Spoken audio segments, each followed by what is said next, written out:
Hola a todos, bienvenidos a este cuarto episodio de Con Buena Leche, un podcast de puericultura en red y también de Empoderateta. Sabrán disculparme la voz que tengo, prácticamente me estoy quedando sin voz, así que bueno, voy a tratar de dar todo de mí para que este episodio salga. Esta vez me gustaría que hablemos de algo que suele ser un tema frecuente y una gran preocupación que tienen que ver con el sueño del bebé. Y no quiero dejar de linkearla con otra preocupación, que es la de los pañales. ¿Cuándo tienen que dejar los pañales? ¿Cuándo es el mejor momento? Van a ir viendo cómo estos dos temas, que no tienen demasiado que ver uno con el otro, se van entrelazando. Soy Vane Blake, puericultora, especialista en lactancia materna y también soy mamá. Y me parece que la mejor forma de abordar esto es con ejemplos que tal vez pueden ser autorreferenciales, pero que creo que son los que más me sirven a la hora de hablar de este tema, sobre todo cuando tenemos charlas prenatales o cuando me hacen una consulta por el sueño de sus peques o para dejar los pañales. Cuando tenemos un bebé, lo que más padecemos es el sueño. De pronto toda la dinámica y estructura que teníamos en nuestra casa se ve totalmente rota cuando llega un bebito. Un bebé que en realidad va a dormir aproximadamente unas 19 horas, pero en fracciones. No las va a dormir seguidas. Va a dormir pequeños ratitos. Y obviamente esto sucede por una cuestión de supervivencia, porque ese bebito tiene que alimentarse. Imagínense que si hiciera tramos largos de 8 horas, este bebé no se estaría alimentando y por ende no podría sobrevivir. Es por eso que los bebés se alimentan aproximadamente cada 1 hora y media, 2. Cuando uno habla de cada 3 horas, que aún me sucede que me dicen, no, pero a mí me dijo el pediatra que tengo que darle de comer cada 3 horas. Esa regla de las 3 horas en realidad rige o regía para la mamadera, porque la leche de fórmula es mucho más densa, más pesada a la hora de digerir y por eso el bebé puede dormir un poquito más. En el caso de la leche materna es mucho más fluida, la digestión se hace más rápido y por eso se alimentan más seguido. Y esto hace que ellos se despierten o que uno tenga que estar pendiente de despertarlos. Y así vamos pasando todo nuestro día entre despertar a nuestro bebé, darle el pecho, cambiarlo, hacerle un provechito, dormirlo, que justo se despierte, un poquito más de teta y así continúa la rueda hasta que logramos que se duerma un poquito más. Tal vez 1 hora y media, 2 horas, 2 horas y media como mucho. Estoy hablando de las primeras semanas del bebé. Así van pasando las noches y van pasando los días y una está que se patea las ojeras, porque es terrible tener tantas interrupciones para dormir, sobre todo cuando no tenemos solamente un hijo, sino que por ahí tenemos otro más o tres. Y ahí, bueno, es un caos, porque tenemos cierta rutina con el resto de nuestros hijos y con la casa, y de pronto tenemos a este bebé que viene a romper con toda esa rutina. Y como toda persona de bien que no duerme bien, el mal humor se instala. Uno se pone fastidiosa, es muy difícil, sobre todo si una está mucho tiempo sola y no tiene quien la releve. Es muy difícil poder sostenerse en pie. Por eso siempre digo que es tan importante armarse una red y poder contar con un otro, porque es un trabajo muy, muy difícil. Digo, no hay ningún trabajo en el que uno pueda dormirse 1 horita y media, 2, y después te despierten, y después no puedas dormir por 6, 7 horas, y después te quedas un cachito dormido, y después te despiertan de nuevo. Es una tortura. ¿Y qué queremos todos? Que se duerma de una vez y que duerma seguido sin interrupciones. Alrededor de los 3 meses, los bebés empiezan a juntar las siestitas y pegan unos tramos un poquito más largos durante el día en sus siestas. Y lo mismo a la noche. A la noche pueden descansar más tiempo. Pero cada bebé tiene su ritmo. Entonces tenemos que entender que algunos por ahí pegan un trayecto de 4 horas, otros de 3, otros de 7 horas. Estoy hablando de un bebito de más o menos 3 meses, 8 horas. Eso igual es nada. Esto es como encontrar una aguja en un pajar, que un bebito duerma tanto tiempo. Pero bueno, supongamos que en el mejor de los casos duermen 5 o 6 horas. Pero también hay bebés que tal vez no duermen ese tiempo y se despiertan un poco más seguido a tomar la teta, o porque necesitan ser cambiados, o simplemente porque se desvelaron. Porque una vez que se despiertan, no saben dormirse solitos. Los bebés como nosotros tienen microdespertares, solo que nosotros no somos ni siquiera conscientes de los mismos. Un bebé se despierta en el medio de la noche y si no tiene a su figura de apego cerquita, se siente en un desierto, siente que está totalmente abandonado en el mundo porque no tiene a su mamá, no tiene el olor de su mamá cerquita. ¿Qué va a hacer? Va a llorar. Y cuando llore y reclame, lo que va a necesitar es que esta mamá o este cuidador pueda arrullarlo y calmarlo, tranquilizarlo para poder reanudar el sueño. Pero esto no es arte de magia. A veces sí, a veces se los arrulla un poquito y vuelven a dormirse y a veces no, a veces tardan un poquito más. Y así va pasando la noche, uno tratando de dormirlos, una teta de un lado, una teta del otro, capaz que no se duerme, y uno, por más que lo venza el sueño, no puede decir, bueno, ya está, ya te vas a dormir solo, me voy a dormir. No, porque empieza a llorar. Pero llora porque es una mala persona desde que nació y no me quiere dejar dormir. Por supuesto que no.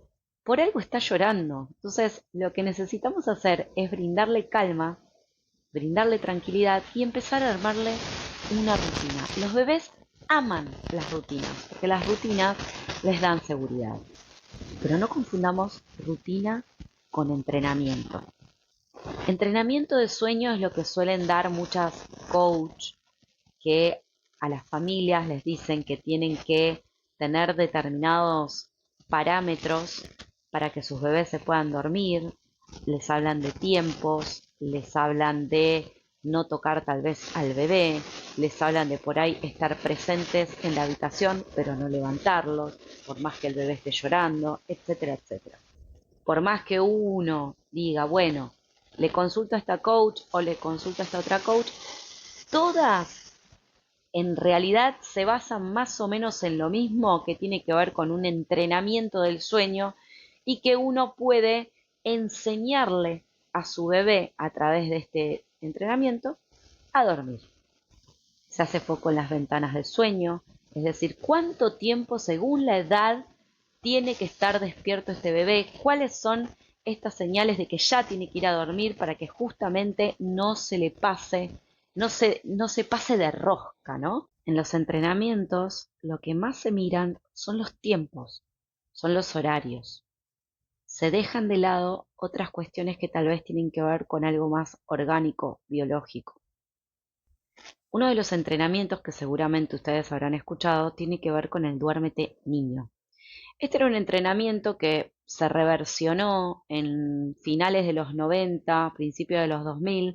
Es un método que existía desde antes y constaba de dejar al bebé llorando en la cuna por determinadas cantidades de tiempo, ¿no? Supongamos por 5 minutos, después entrar, que el bebé vea que uno estaba presente, después salir, dejarlo llorar otra cantidad de minutos y así hasta que el bebé en realidad se terminaba dando por vencido porque del estrés que le generaba ese llanto, ese miedo, esa angustia, ese terror que seguramente sentía, se terminan entregando y se terminan durmiendo porque todos hemos pasado, voy a poner un ejemplo, todos hemos pasado por una ruptura amorosa. ¿Y no les pasó de sentirse tan tristes, de llorar tanto, de tirarse en la cama y que de tanto llorar te des sueño y te duermas hasta el otro día? Bueno, es una respuesta que tiene nuestro cerebro ante una situación de tanto estrés, en donde el cortisol aumenta tanto, que llega un momento que te apagás. Te apagás para sobrevivir. Y eso es precisamente lo que está atravesando el bebé cuando se somete a este tipo de entrenamientos. Y ustedes ahí me dirán, bárbaro, ok, me parecen de terror los entrenamientos, pero ¿qué hago? Porque yo necesito dormir. Es verdad. Lo más importante es entender que cada bebé tiene su ritmo y que el sueño es una cuestión biológica. No tiene que ver con tiempos, matemáticas, horas, minutos, segundos. No tiene que ver con eso. Tiene que ver con una respuesta orgánica. El descanso tiene que ver con una respuesta orgánica. Y además, cada bebé es un mundo y cada dinámica familiar es única. Entonces, dar un instructivo y un entrenamiento para que lo aplique todo el mundo, cuando en realidad cada uno tiene su singularidad, no tiene sentido, porque lo que vamos a terminar haciendo es forzando una situación en la que seguramente alguien la va a pasar horrible, o todos. Cuando me consultan sobre cómo generar hábitos para una buena higiene del sueño, lo que siempre hago es indagar cómo es la dinámica familiar. Estos papás son noctámbulos, suelen comer tarde, les gusta acostarse tarde. ¿Cómo es la rutina de esa casa? Hay un hermanito que entra muy temprano al colegio, ¿a qué hora entra? ¿A qué hora sale? ¿Cómo es el ritmo? ¿Cuándo comen? ¿Cuándo consideran que es el mejor momento para bañar a los peques? Los bebés muestran señales de sueño. Una de esas señales, por ejemplo, es que las cejitas se ponen coloradas, o por lo menos el sector de las cejas, porque hay muchos bebés que todavía no tienen las cejitas. Esa zona se pone coloradita.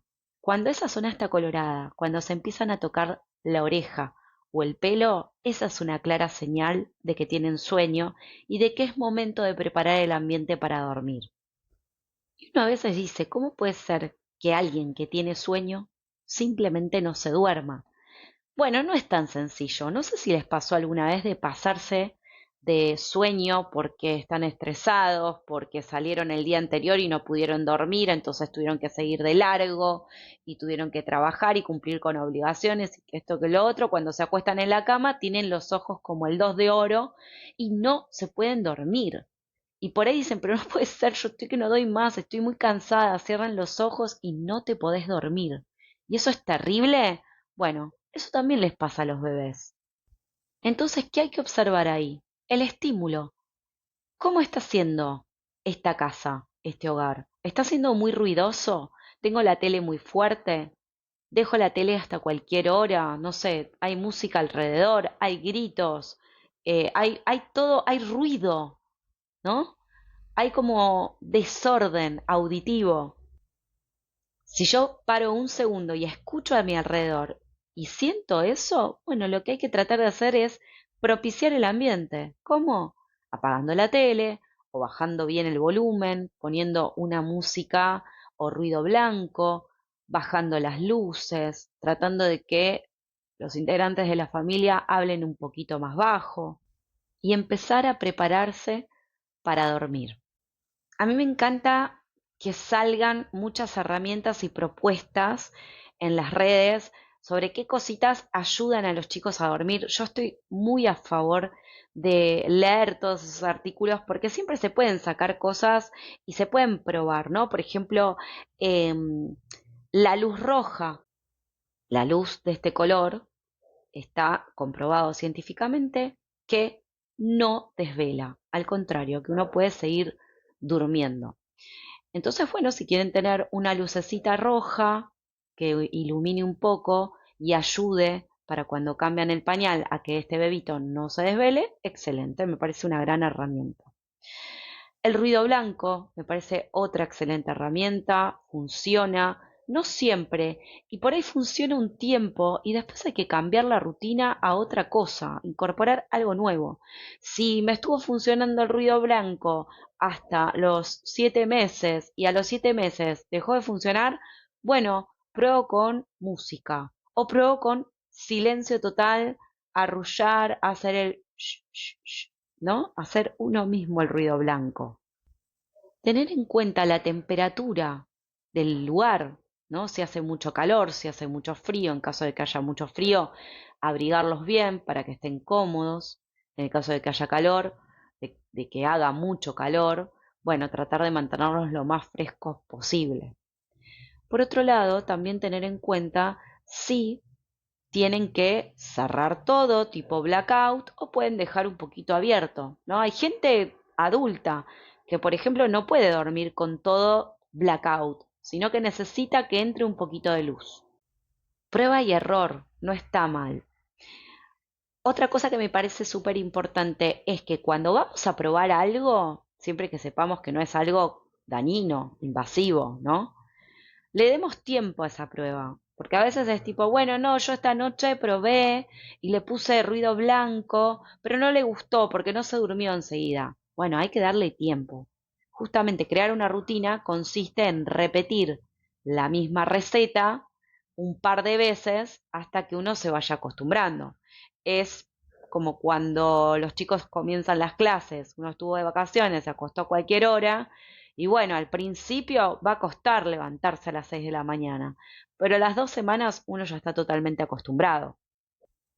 También pueden probar con pasarse la posta. Una mamá que está cansada y nerviosa no le va a transmitir la tranquilidad a ese bebé que necesita para poder dormirse, ¿no? Los chicos es como que cuando nos ven muy nerviosos, lo que más buscan es estar bien cerquita, porque como ellos se tranquilizan cuando están cerca nuestro, bueno, si nosotros estamos nerviosos, ellos también quieren tranquilizarnos. Pero bueno, esto es un círculo vicioso en donde yo quiero que vos estés cerca mía y te demando y yo estoy súper nerviosa y no quiero tenerte cerca mío y así estamos, ¿no? Entonces, en esos casos, yo lo que recomiendo es que se vayan pasando la posta en el caso de que puedan, siempre que haya un otro en quien sostenerse, ¿no? Supongamos que papá Norberto está, no sé, mirando la tele o está levantando la mesa y nosotras estuvimos en la habitación tratando de que se duerma como 45 minutos. Bueno, Norberto, anda vos ahora, pero anda y seguí en la misma línea en tal caso, ¿no? Arrullando, poniendo ruido blanco, tratando de hacerle caricitas para que se duerma, no jugarle, porque es muy tentador muchas veces que los papás se pongan a jugar, les hagan una cosquillita o bueno, cuando son un poquito más grandes les den charlita, etcétera, etcétera, y al final se terminan activando mucho más. Entonces, bueno, nada, tratar de que, nada, haya un criterio unificado ahí, ¿no? Bueno, vamos a dormirlo, no vamos a jugar. El tiempo de jugar ya pasó.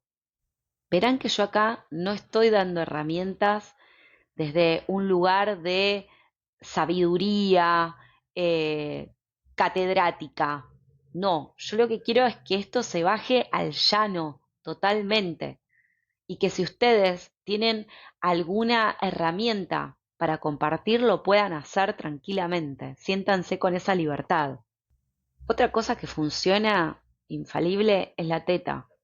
Darles la teta relaja un montón al bebé y hace que se termine durmiendo. ¿Qué sucede en el momento en donde ya una mamá quiere destetar? Esto ya lo hablaremos cuando toquemos el tema de destete, que por ahí me dice, mirá, ahora cómo se va a dormir, porque ya está acostumbrado o acostumbrada a dormirse con la teta. ¿Cómo hago? ¿De qué me disfrazo? Bueno, eso ya lo vamos a ir hablando, pero también es un poco lo mismo, ¿no? Incorporar una nueva rutina que no tiene que ver con tiempos ni con obligar a que ese bebé se duerma, sino que tiene que ver con acompañar la entrada al sueño, ¿sí? Que ese bebé se sienta seguro a la hora de dormir. ¿Cuántos de nosotros tenemos problemas para poder conciliar el sueño? Y piensen cómo fueron educados para dormir, ¿Cómo fue el acompañamiento que tuvieron ustedes? Si pueden, hagan el ejercicio de preguntárselo a sus padres, ¿cómo era que los dormían a ustedes? Yo tengo el ejemplo del papá de mi hija, que la abuela me ha dicho, no, pero él se dormía solito. A los 3 meses él ya se dormía solo.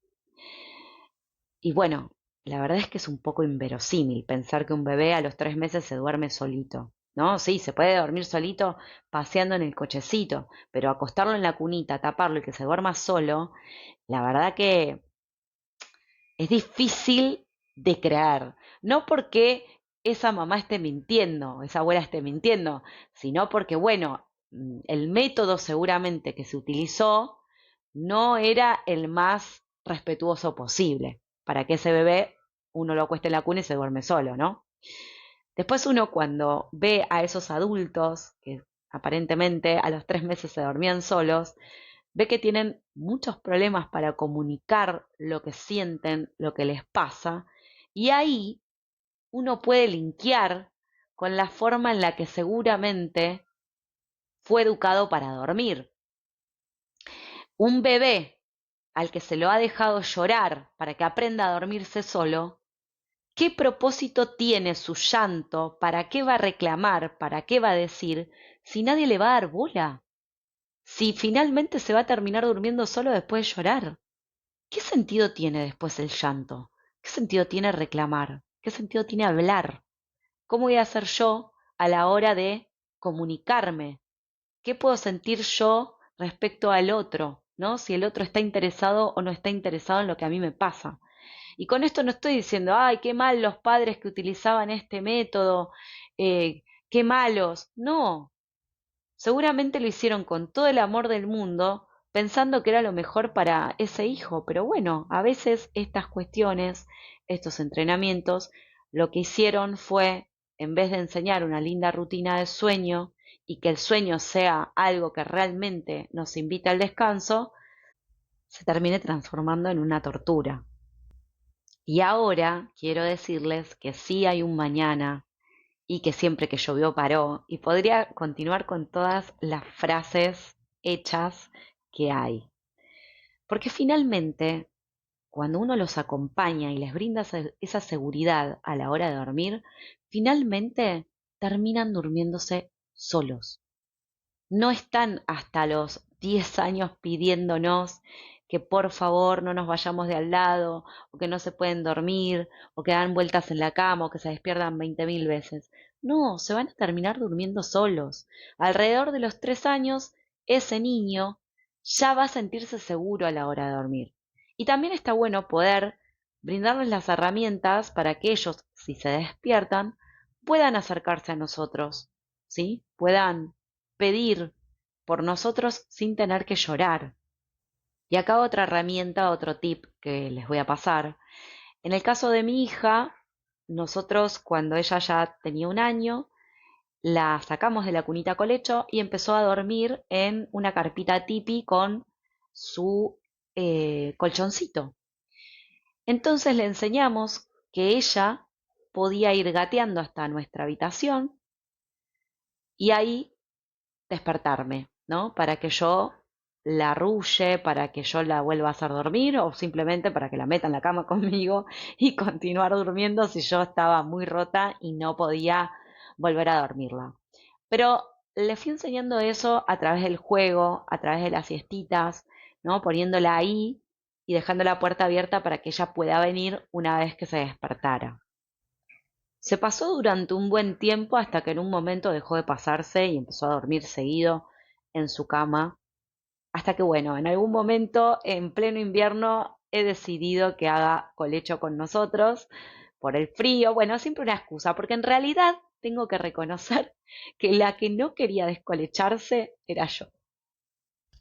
Como no quiero que quede muy largo, seguramente va a haber una parte 2, pero les voy a dejar una experiencia traumática que yo tuve en el momento del sueño y en el momento de dejar los pañales.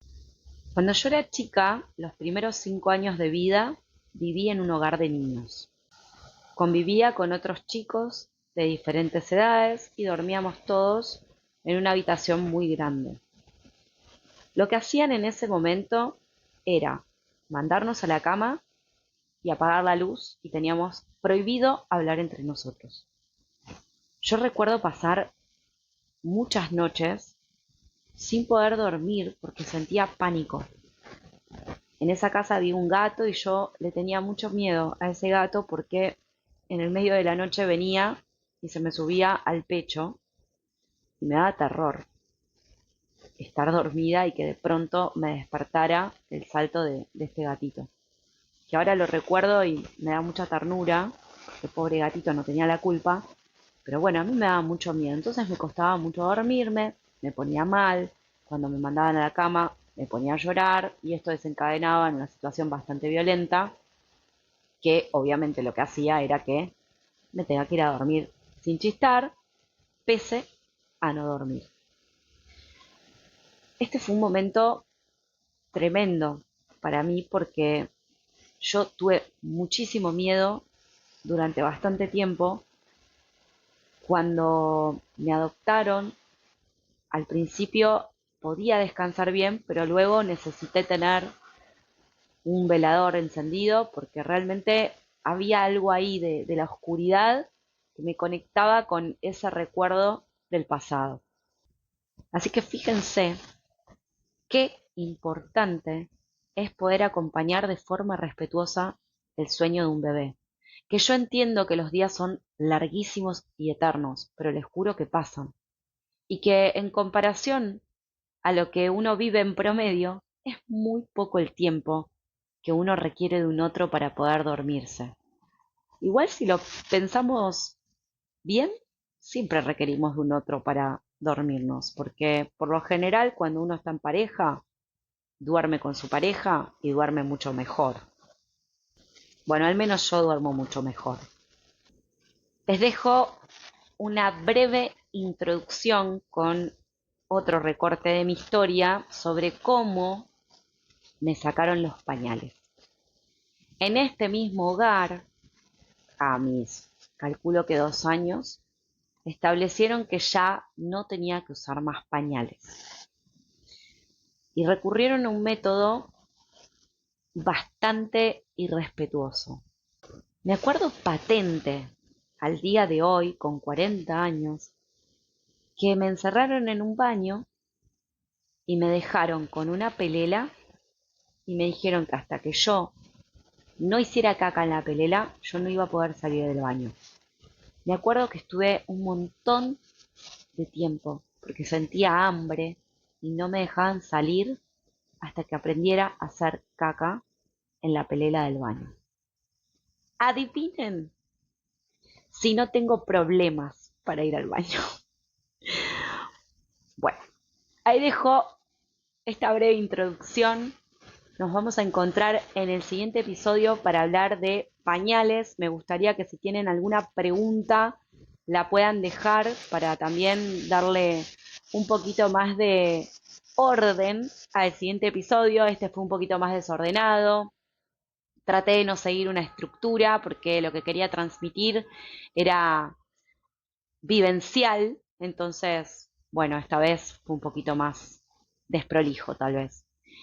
También les pido disculpas por la voz que tengo, lo que me está costando hablar, y todos los ruidos que hay afuera que no se puede creer, pero cuando yo creo que es el momento propicio, de pronto pasan trenes, camiones, aviones, helicópteros, de todo. Pero bueno, nada, esto lo hace un poco más cercano, calculo. Les mando un saludo enorme, muchas gracias por estar del otro lado, por escuchar, por bancar este podcast. Y por supuesto que pueden seguirnos en @empoderateta, @puericultura en red, para poder enterarse de las nuevas publicaciones de este mismo podcast. Un beso enorme y nos estamos escuchando.